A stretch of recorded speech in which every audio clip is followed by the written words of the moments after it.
Alright, so this last video is just, again, another collection of examples of permutations, combinations, and neither. Kind of focusing on groups of people because that tends to be the cases students struggle a little more with. This is sort of an extra set of notes here, but it's good that you go over because these are the types of problems that you'll see on the quiz, see in Chapter 7, see in Chapter 8, and see on the final exam. Alright, so some mixed examples of selecting groups of people. Alright, so suppose I have a Tri-City council. Alright, Tri-City, because there are 3 cities that meet for the council. 6 members are from City A, 4 members are from City B, and 3 members are from City C. An executive committee of 5 people is randomly chosen from those on the council. How many committees are possible? And so as soon as you see that term committee, alright, it's just committee means I'm picking 5 people and they're on this committee. Whether you're the first, second, third, fourth, or 5th person picked, you're still on the committee. You don't have a choice, you'd be on the committee. And so that term committee, kind of just get it in your head, is combinations. You can read that, combinations. I swear my handwriting gets worse every day. Alright, so combinations, because committees, order is not important. Alright, it's just a group of people, right, that are on the committee. There are also no repeats, because I need 5 people. If I pick the same person twice, I'd only have 4 people, right? Because I picked somebody 2 times. Right? So it's subtle, but whenever I'm selecting groups of people with a specific number, I can't repeat them, otherwise I won't have that number. Right? So there are no repeats. So combinations where I pick 5. Right? Pick 5. Remember, I need to complete my group of 5. Right, so I want to know how many. This will be the total. So this is universal set. How many ways can I pick 5 people to form my committee based on the council, right, which would be everybody in the council. So number in my universal set, remember this would be the universal, means I can pick anyone. Right, well, how many anyones are there? Well, there are 6 people from City A, 4 members from City B, and 3 members from City C. So I add those together. So there are 13 people I can select from. So there's a total of 13. Right, so it's a combination out of 13 people total, 13 different people from those 3 cities. I'm going to select 5 of them to form my committee. So it's a combination, 13, choose 5, and you have to plug that in the calculator. There's no way around combinations, you have to use your calculator. So there's a grand total of 1,287 committees possible. Right, that would be how many there are total. Alright, then the next couple of examples we're going to look at different cases of this. So it's the same 13 people we're going to use, and we're going to look at 2 more examples. Alright, so still looking at my executive committee. Alright, so I'm still going to pick 5 randomly chosen from the council. How many committees are possible that have at least 1 member from City C? Alright, so there's that at least phrase again. At least means 1 or more. Alright, so number of ways to get at least 1 from C. Well, I could pick 1 person from City C, or 2 people from City C, or all 3 people from City C, right? There's only 3 people in City C if you look at the problem. And you could do that. You could do 1 plus 2 plus 3. Remember, I always have to complete my committee of 5, right? I always have to have 5 people on my committee. I'm going to use the complement. Alright, I'm going to use the complement. The complement to this would be the number in my universal, which I actually figured out in the last problem, right? That's the universal.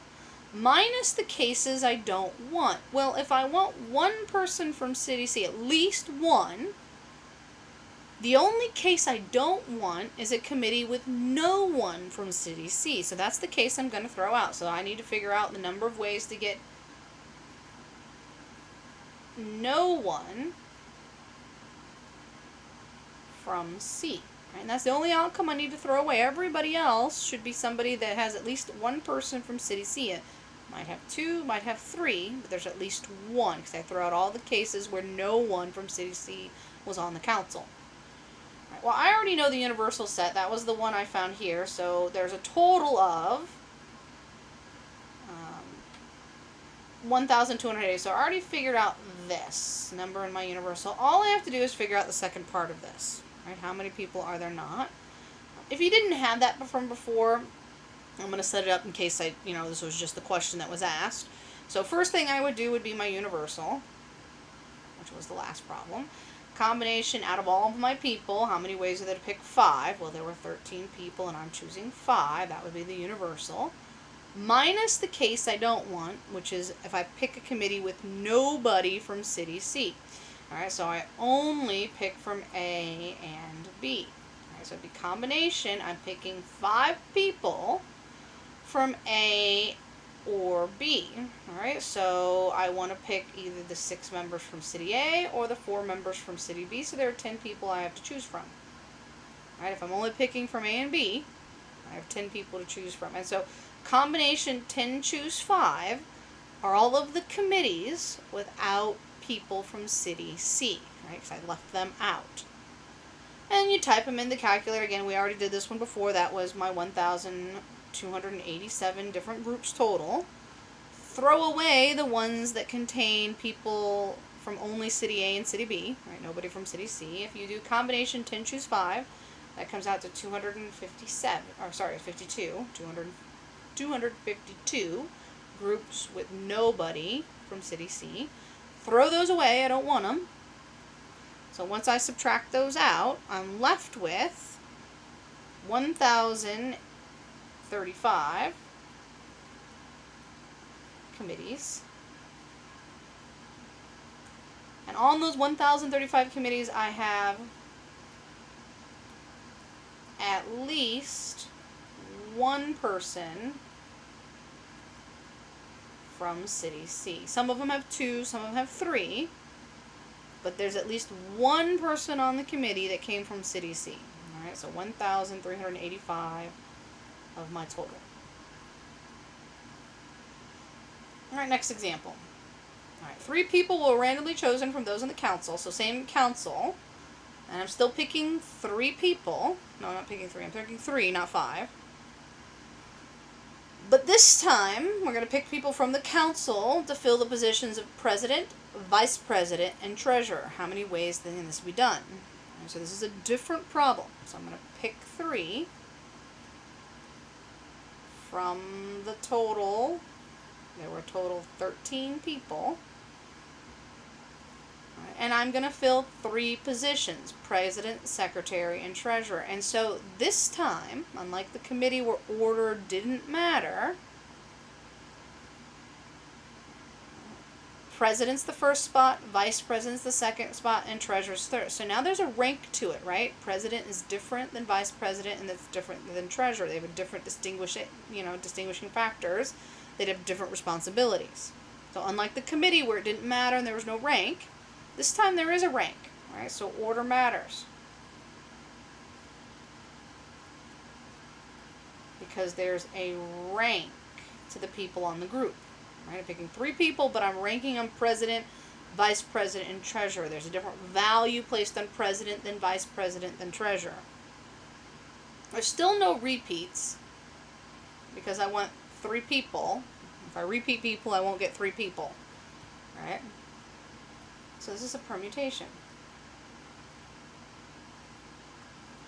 So again, if I want to figure out how many ways that can be done, that would be my universal set. How many ways can I pick anybody? Well, it'd be permutation. I'm picking 13 people to fill 3 positions. So it's permutation, 13 choose 3.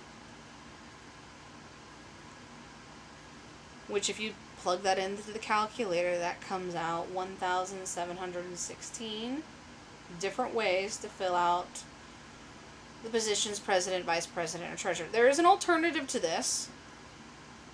Right? You could use the 6.3 counting techniques, fill in the first position, fill in the second position, fill in the third. So the first position would be president. So I picked president. There would have been 13 people to choose for president. But once I picked president, there's only 12 left over for vice president.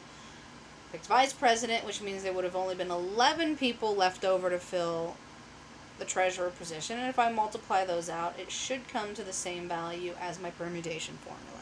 There should be 1,716 ways to fill out those 3 positions if I'm choosing from 13 people. If I'm picking 3 people out of 13 to fill out president, secretary, and vice president. Again, the difference here, there's a different value placed on my positions versus a committee where there is no value, they're just on a committee. Alright, next example. The disciplinary board at the university consists of 6 faculty members, 2 administrators, and a single student. The board must randomly select 2 different people to fill the positions of chair and assistant chair. How many ways can you do this? Alright, well, 2 different people means what? So hopefully no repeats, right? 2 different people. No repeats. To fill positions, chair and assistant chair. Alright, chair and assistant to the chair. On my office jokes. Alright, so chair would have a different job than the assistant to the chair, right? Assistant chair. And so these are different positions, right? They're different. So order matters because there's different positions. They're not the same. Right? They have different responsibilities, different rank to them, right? Chair is higher rank than assistant chair. And so this is a permutations case. Right? Because there is no repeats and order matters. Right? So I'm picking 2 people. So I'll pick 2 out of, well, how many people do I have to choose from? 6 faculty, 2 administrators, and a student. Now there are 9 total. So it's a permutation. I'm going to pick 2 out of 9 people. So out of 9, permutation, choose 2. Type it in the formula. Alright, permutation 9, choose 2 will be 72 different ways. Right, there's an alternative to this, just like in permutations, you don't necessarily have to use the formula. You could have used, well, I'm going to fill out the chair, right? That would be the chair. And the assistant chair. Well, there would have been 9 people for the chair. Once you've picked the chair, there's only 8 left over for the assistant chair. Well, 8 times 9 is 72. Alright, you could have solved it that way. Alright, how many different ways can both positions be filled by a faculty member? So, this would be total, right? There's 72 different ways to fill out the positions chair and assistant chair. Part B is looking for a subset. Right, instead of picking everybody, I want to know, well, how many ways are there if I fill out both the positions with only faculty members? Meaning I don't pick an administrator and I don't pick a student. So I'm sort of throwing them out of the problem. All right, so what changes here is my total. Right? I'm still going to pick 2, but only out of the faculty, which there are only 6 of those. I put 9, but it should have been 6. There's only 6 of those. Still a permutation, as I'm still filling the chair and the assistant chair, and I'm still going to fill it with 2 faculty members, and they have to be different. So what I'm doing is I'm limiting myself, though, to only those 6 faculty. I can't pick the 2 administrators or the student. And so it's a permutation. Now instead of 9 people, I only have 6 people to fill the 2 positions. So 6 choose 2. Or if you do it the other way, it would be 6 times 5, which means there are 30 outcomes. Out of the 72 total groups, where I filled chair and assistant chair, 30 of them have both positions filled by faculty members. So 30 of the, so if it were, again, eventually we were in probability, what's the probability that I fill them by faculty members? Well, there's 30 outcomes out of 72. Alright, the last example. So this is it. This is the last example for this set of lecture notes, so make sure you practice these. Alright, disciplinary board at the university consists of 6 faculty members. So same group of people, 2 administrators and a student, 5 members. Form a board. From the board are chosen at random to form a committee. All right, find the number of committees that contain both administrators and the student member was not selected for the committee. All right, so there's a whole lot going on in this problem. First of all, it's the same group of people I had last time. There's still 9 people. 6 of them were faculty, 2 of them were administrators, and 1 was a student. But the problem changes because now I want to pick 5 on a committee. Instead of a position, it's a committee. Well, committee means combination. Alright, I'm going to pick 5 people, so no repeats. If you're on a committee, there's no rank. You're all on the committee. Right? There's no chair, assistant chair, anything like that. You're all committee members, so it's just a group of 5 people they're selecting. Alright, so combination type. So that's step 1. Right, the first line here, 5 members chosen to be on a committee, is telling me it's combination. I'm picking 5 different people, no repeats, to form a committee. Order doesn't matter.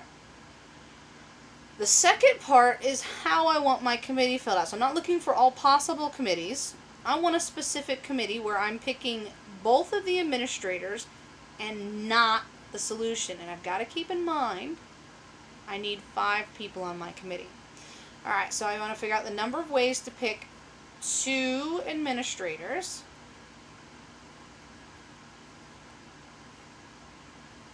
and I finish out my group, right? I need to pick 5 altogether. I still need 3 more people, but they can't be the student, and I can't pick my administrators again because there's no repeat. So what does that leave me with? Well, that leaves me with my faculty members. All right, so, and I need 3 others that are faculty. Right, they cannot be administrators and not a student. Right, so what's left to me once I throw out the administrators and students? Well, faculty. So I have to fill out the rest of my committee with faculty members. The rest of the committee needs to be 3 people because I have to pick 5 altogether. So again, I always have to finish my group. Alright, it's a combinations type, so it's combination. I'm picking 2 administrators out of 2, so combination 2, choose 2.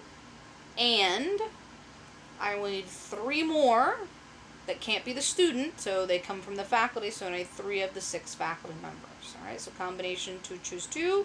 Well, there's only one way to do that. Combination 6, choose 3. There's 20 ways to do that, and so 1 times 20 is 20 committees. With 2 administrators and the student member was not selected. Alright, so 20 committees where I picked both the administrators and the student was not selected for my committee. Alright, and so that finishes up. So again, this last set of notes was just sort of, I'm going to do a few more examples of groups where we could do permutations, combinations, because students tend to get lost in the group. So make sure you look this over, understand them. These are the types of problems that will show up on the quiz. They'll show up again in Chapter 7, and they'll show up again in Chapter 8. So make sure you understand this. Go and study the Chapter 6 stuff. The Chapter 6 stuff is the foundation for everything we do here in the remainder of this semester. So make sure you go and practice, study, and prepare for this first quiz.